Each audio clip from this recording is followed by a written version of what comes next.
ஆன்மீக அன்பர்கள் அனைவருக்கும் எனது வணக்கங்கள். ஆன்மீகமும் ஜோதிடமும் ஒன்றே என்ற கருத்தின் அடிப்படையில் ஒரு சிறிய தகவல்களை உங்களோடு பகிர்ந்து கொள்ள உள்ளேன். இந்த தகவல் மிகவும் முக்கியமானதாகவும் அனைவரும் கடைபிடிக்கக்கூடியதாகவும் அமையப்பெற்றதாகும். இந்த கருத்தினை தாங்கள் மற்றவர்களுக்கும் பகிர்தல் வேண்டும் என்றும், இந்த தகவல்களை கேட்டு உங்களுடைய விருப்பத்தினை லைக் கொடுத்து எங்களை ஊக்குவிக்க உறுதுணையாக, ஊன்றுகோலாக, தூண்டுகோலாக விளங்க வேண்டும் என்றும் கேட்டுக்கொள்கின்றேன். இந்த நாம் அனுதினமும் இல்லங்களில் தீபம் ஏற்றி வழிபடுகின்றோம். தீபம் ஏற்றுதல் ஒற்றை முறையில் இருப்பது பயன் அளிக்காது. 5 முகங்கள் கொண்ட தீபங்களே ஏற்றப்பட வேண்டும்.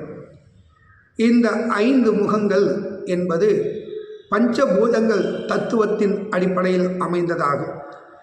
5 முக தீபம் ஏற்றினால் பிரகாசம் எங்கும் பிரகாசிக்கும், இருள் அகலும். இந்த தீபத்தினை ஏற்றுதல் முறையில் தனிப்பட்ட ஒருவருடைய ஜனன ஜாதகத்தில் 1ஆம் வீடு என்று சொல்லக்கூடிய லக்னம், 5ஆம் வீடு என்று சொல்லக்கூடிய பூர்வ புண்ணியஸ்தானம், 9ஆம் வீடு என்று சொல்லக்கூடிய பாக்யஸ்தானம், இவை ஒன்றோடு ஒன்று இணைந்து இருக்கும். லக்னத்திலிருந்து 5ஆம் வீடு, 5ஆம் வீட்டிலிருந்து 9ஆம் வீடு 5ஆம் வீடாக அமையும். அதே போன்று 9ஆம் வீட்டிலிருந்து லக்னம் 5ஆம் வீடாக அமையும். 5 என்பது பூர்வ புண்ணியஸ்தானம், நமது குலதெய்வ வழிபாடு, முன்னோர்களை பற்றி அறியக்கூடியது. இவைகளை பொறுத்து முக்கோண அடிப்படையில் இருக்கும். முக்கோணம் என்பது திரிகோணம் சாட்சாத் அகிலாண்ட கோடி பிரம்மாண்ட நாயகி ஆதிசக்தியினுடைய அம்சம். இந்த 3 திரிகோணத்திலே தான் அட்ட தெய்வங்களும் விளங்குகின்றன. இந்த விளக்கினை ஏற்றும் பொழுது கிழக்கு முகமாக முதலில் ஏற்றி வலப்புறமாக வந்து மற்ற 4 திரிகளை ஏற்ற வேண்டும். விளக்கேற்றும் போது அவர்களால் முடிந்த மகாலட்சுமி ஸ்லோகத்தை சொல்லி விளக்கேற்ற வேண்டும்.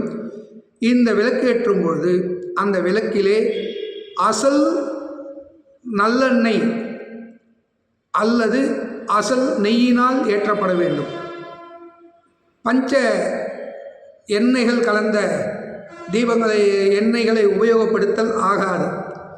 சுத்தமான நல்லெண்ணெய் ஏற்றுவதன் மூலம் என்ன கிடைக்கும் என்றால் ஆயுள் விருத்தி கிடைக்கும். ஆயுள் விருத்தி என்பது நமது ஜனன ஜாதகத்திலே 8ஆம் பாவத்தை குறிக்கக்கூடியது. அதில் இடர்பாடுகள் என்றால் அது நீங்கி நமக்கு ஆயுளை விருத்தி தரக்கூடியதாக அமையும். நெய் தீபம் ஏற்றினால் நமக்கு ஐஸ்வர்யம் பெருகும், அதாவது குருவின் அருள் கிட்டும். ஆக இந்த 2 விதமான எண்ணெய்களை மட்டுமே பயன்படுத்த வேண்டும். சுத்தமான நல்லெண்ணெய் மற்றும் நெய்யினால், பசு நெய்யினால் விளக்கேற்றப்படுதலே மிக மிக அவசியமாக கருதப்படுகின்றது. பஞ்சபூதங்கள் இன்றி நாம் இல்லை. பஞ்சபூதங்கள் என்றால் என்ன உங்களுக்கு அனைவருக்கும் தெரிந்ததே.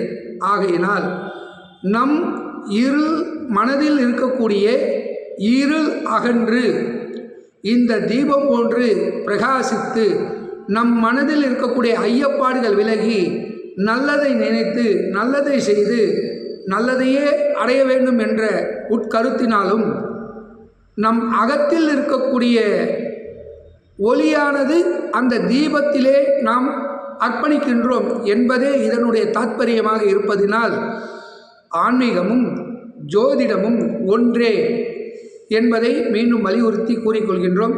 அனைவரும் இந்தவாறு கடைபிடித்து அனுதினமும் தீபத்தை ஏற்றி இல்லங்களிலே ஒவ்வொரு தினமும் காலையோ மாலையோ தீபத்தை ஏற்றி வழிபட்டால் அங்கு இருள் விலகி ஐஸ்வர்யம் பெருகும், நிம்மதி பெருகும் என்பதை கூறிக்கொள்கின்றோம். அனைவரும் க்ஷேமமாக இருக்க இறைவன் அருள் புரிவாராக. நன்றி, வணக்கம்.